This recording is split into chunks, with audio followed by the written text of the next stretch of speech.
ሰበር ዜና ተሰምቷል። ፕሬዝዳንት ዶናልድ ትራምፕ በወታደራዊ ረገድ ኢራን ትሸንፋለች ሲሉ ተደምጠዋል። ኢራን በበኩሏ የአሜሪካ ማናለብኝነት በዚሁ የሚቀጥል ከሆነ የፋርስ ባህረ ሰላጤ፣ የኦማን ባህርና ቀይ ባህርን ሙሉ በሙሉ ለትራንስፖርት እንደምትዘጋ አስጠንቅቃለች። የእስራኤል ጦር በሊባኖስ በሚገኘው ሂዝቦላ ላይ ካካሄዳቸው የተቀናጁ የአየር ጥቃቶች መካከል አንዱና ትልቁን መፈጸሙን አስታውቋል።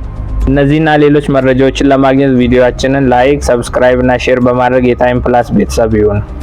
አሜሪካ በኢራን ወደቦችና በሆርሙዝ የባህሮች ላይ እገዳ ጥላለች። ይህም የኢራንን የባህር ላይ ንግድና የነዳጅ ኤክስፖርት 90% ያህሉን አግዶታል። የትራምፕ አስተዳደር ይህን ኢኮኖሚያዊ ቁጣ በማለት የጠራው ሲሆን ዓላማውም ወታደራዊ ጥቃት ዳግም ሳይጀምር በኢራን ላይ ጫና መፍጠር ነው ተብሏል። የተጣለው ማዕቀብ ከኢራን የነዳጅ ጭነት ጋር ግንኙነት ያላቸው 29 ግለሰቦች፣ ኩባንያና መርከቦችን ኢላማ አድርጓል።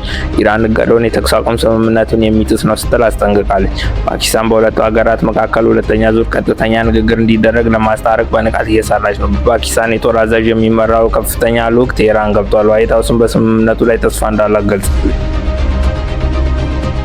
ፕሬዝዳንት ዶናልድ ትራምፕ በትሩዝ ሶሻል ባስተላለፉ መልእክት ጦርነቱ ሊያበቃ በጣም ተቃርቧል፣ ኢራንም ስምምነት ለማድረግ በጣም ትፈልጋለች፣ በወታደራዊም ረገድ ተሸንፋለች ብለዋል። ፕሬዝዳንቱ እገዳው ውጤታማ መሆኑን ኢራንም ወደ ስምምነት እንደሚያስገድዳት ገልጸው በቻይና አቻቸው ለኢራን የጦር መሳሪያ እንዳይልኩ ደብዳቤ መጻፋቸውን፣ ሺምም የጦር መሳሪያ አለመላካቸው እንደገለጹላቸው ተናግረዋል። የኢራን ባለስልጣናት እስካሁን አዲስ ጥቃት ባይሰነዝሩም ጠንካራ ያሉ መግለጫዎችን ሰጥተዋል። እገዳው ህገወጥና የባህር ላይ ዘረፋ ነው፣ ኢራንን በመክበብ አትሸነፍም ብለዋል።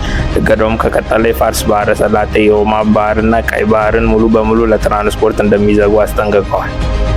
የእስራኤል ጦር አዛዥ ከሊታኒ ወንዝ በስተደቡብ ያሉ አካባቢዎችን የሂዝቦላ መግደያ ቀጠና እንዲሆኑ ትዕዛዝ አስተላልፏል። በተመሳሳይ ጊዜ ጠቅላይ ሚኒስትር ቤንጃሚን ኔታንያሁ ከዚህ ሰፋ ያለ ግብ እንዳላቸውና በደቡባዊ ሊባኖስ የሚደረግ ወታደራዊ እንቅስቃሴ በከፍተኛ ሁኔታ የተጠናከረ እንደሆነ ገልጿል።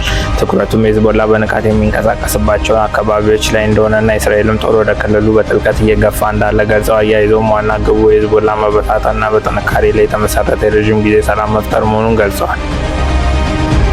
በተያያዘ ዜና የሂዝቦላ ቁልፍ ምሽግ በሆነችው ቤንት ጄቤል ከተማ ውስጥ እጅግ ኃይለኛ ውጊያ ተቀስቅሷል። ከእስራኤል ድንበር አቅራቢያ በምትገኝ ስልታዊ ከተማ ቤንት ጄቤል ላይ ያተኮረ መጠነ ሰፊ ጥቃት ተቀስቅሷል። እንደወጡ ዘገባዎች ከሆነ የእስራኤል ምድር ጦር በአየር ድብደባ እየታገዘ ቀጥተኛ የፊት ለፊት ውጊያ ላይ እንደሚገኝ ገልጸው በቦታው በእስራኤል ወታደሮችና በሂዝቦላ ተዋጊዎች መካከል ከባድ ፍልሚያ የተካሄደና የእስራኤል ጦር ጀቶችና ሄሊኮፕተሮች ዘመቻውን በንቃት እያገዙ እንደሚገኝ ተገልጿል።